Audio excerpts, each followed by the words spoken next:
Hi, this is Randall with Carter Hill Honeybees. Today is Saturday, April the 17th, 2021. And the reason I'm showing you the interest of this colony is today I want to talk about queen supersedure in the summertime.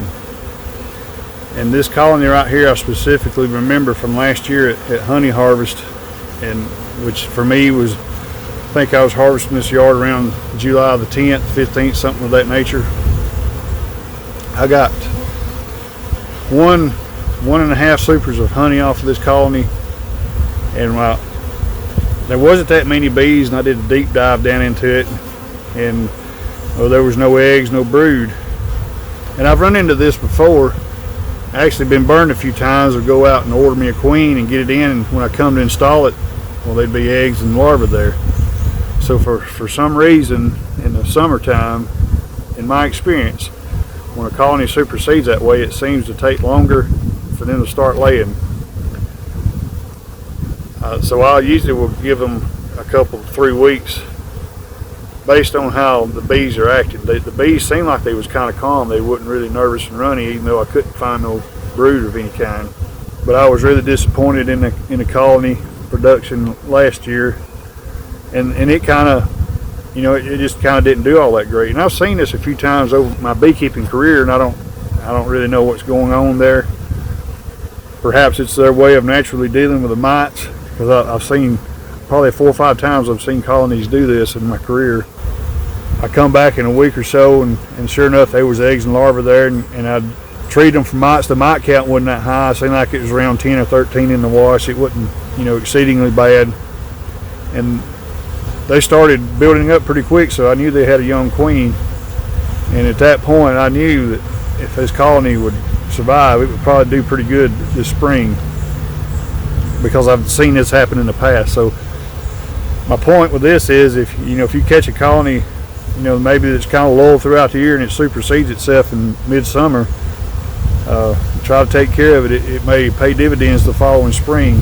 And also, I realize this is not like purchasing a queen and requeening in the summer, but to me this also supports the idea that midsummer requeening, I think, works better than requeening in the early spring. And my thought behind that is a queen that's either superseded or made at that time of the year or introduced, where she hasn't endured the spring buildup. She hadn't had to produce that many bees like she has if you put her in there in March or April. And also, when you come back around the spring, obviously that summer queen is going to be a lot younger. But I do, in my experience, I have had a lot better luck requeening in the summer, and a lot better performance the following year. So that's my preferred time to do it. I'm going to back out away from the entrance, and I'm going to suit up, and I'm going to take this colony down, and we're going to see how it's doing in honey production so far, because this is the one I done the mite wash in on the video a couple weeks back. It had 1 mite in the wash. To me, this is pretty phenomenal entrance activity for the middle of April. I believe the yellow pollen you see on their head, I may be wrong, I think it's tulip poplar, but I may be wrong. But I noticed tulip poplar is blooming pretty heavy right now. But they're definitely getting some nectar and some good pollen sources in right now. Also, I've got 7 mediums of drawn out comb above the queen excluder, so there's a total of 8 supers above the deep right there. So I'm going to get my smoker lit, replace the camera, and I'm going to take the boxes down to the queen excluder, and let's see how they're doing in honey production. Well, let's take a look in here and see what we got on honey production so far. I can tell by rocking it slightly, it's pretty heavy. I can't even see if there's any bees on the inner cover, but there's plenty underneath it. So there's a lot of bees in this colony.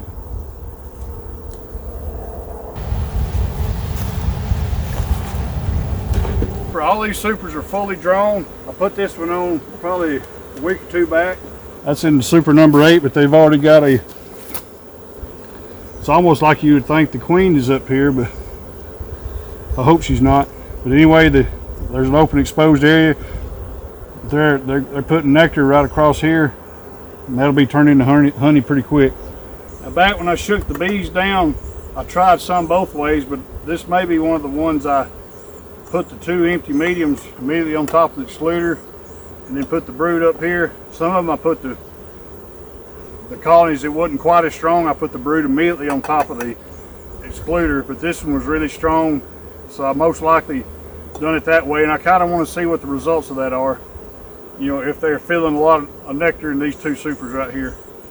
I can tell you this much, there's a lot of bees in here. So they got this frame quite a bit more nectar in it, and they're even back filling in the middle part. They was probably brooding here a couple of weeks or so back, but they're definitely gathering some nectar. So this is looking fantastic.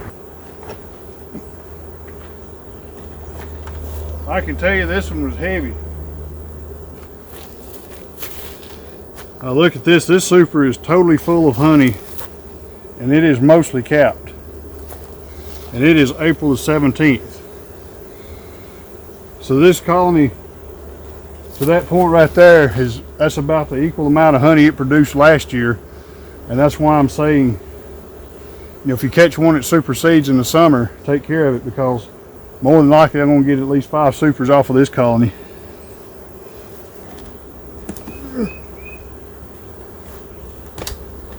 Yep, that one's full of honey too. So you can see here where they cleared out the brood. They would have been brooding in that box. The brood's clearing out, they're back filling with nectar, and they got a place to dump it. So I think that's critical to prevent swarming, and I'm pretty sure that colony has not swarmed. There's just way too many bees.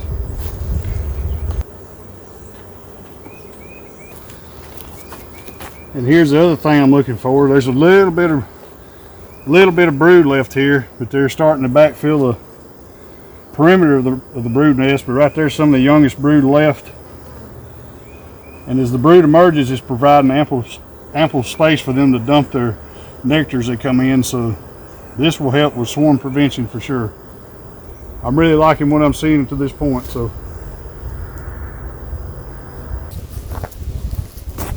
kind of more of the same with this frame. They're starting to backfill the perimeter, and there's some cappings in there, so there's still plenty of room for them to make honey, plenty of room for the bees to scatter out. So that looks good. This is one of the supers I added on when I shook the bees down, so they're making progress with it, and most of the other frames look pretty much like that right there. By weight, this super is over half full of honey.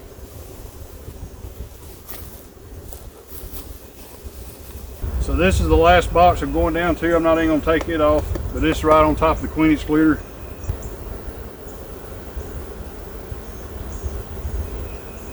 So it's basically the same thing. And this is new to me, so I'm sharing this with you. I've never really looked at it like this. Is pull down supers like that above the queen excluder. So this is, so far I'm well pleased what I'm seeing. I'm not seeing any negative effects of the queen excluder on the honey production so far at all. The nice thing is there's no brood up here, and there's nothing but nectar and a little bit of bee bread. And that super has about the same amount of honey as that other one I just took off. I can tell by looking down in it. So well pleased.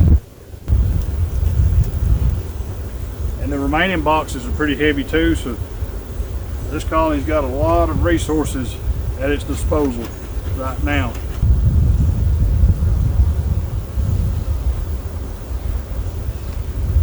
There's a lot of bees in every one of these boxes. There's no telling what the population of this colony is right now.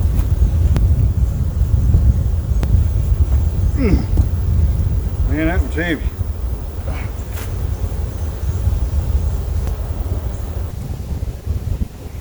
Got the colony back together. Really amazed at what I've just saw. April the 17th, the major nectar flow has not even started here. Already got a pretty good fair amount of honey on here. Definitely probably 3 or 4 times more than it was on here last year. So I just wanted to show you the advantage of a summertime supersedure. I also think that requeening in the summertime can work this good too. That younger queen coming overwintering, she's going to build up a better brood nest for the winter. The colony will be a little bit bigger, and when they come out in the spring, they're going to react and expand and grow a lot better. So when I've seen this from time to time, the colonies do really good. So this is basically what I saw from the outside. I want to explain it. So I've got basically 2 supers of fully capped honey right here. There's empty drone combs here, and both of these supers are about half full. And there's plenty of room for nectar to be dumped right here and processed. There's plenty of room up here for nectar to be processed and honey stored up here. So there's no reason theoretically for this colony to swarm. That don't mean it won't. I mean, this is nature, but for the most part, I feel pretty confident this colony is not going to swarm. They got adequate room. There's no reason to plug the brood nest out. And when I shook the bees down, there was plenty of room down here. But I just wanted to share that today. This is really my first experience of checking one down that low over a queen excluder. So I'm looking very forward to seeing what the results of this colony is going to be at the end of the year. I might be able to get a couple more supers even on top of this. I'll just have to see. But the queen excluder transformation to this point is looking really promising for me. I'm going to have my brood nest contained down here for easier mite treatment and overwintering. My honey is going to be up here. It's going to be much easier for me to harvest. I won't have to worry about blowing the queen out with a leaf blower.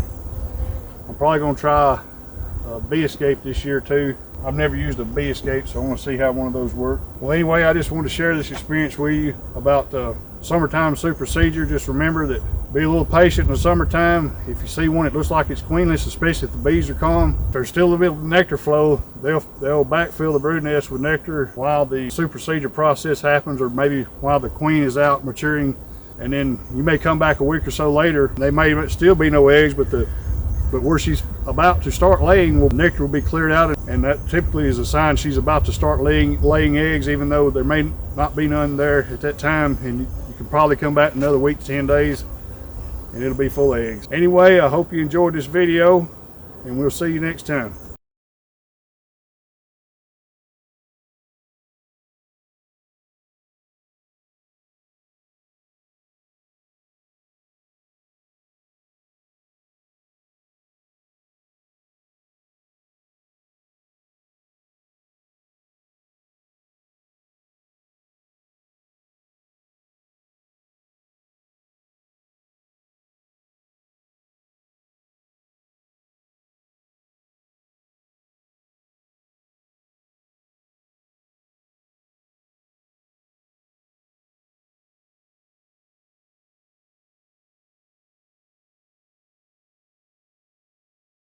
With this.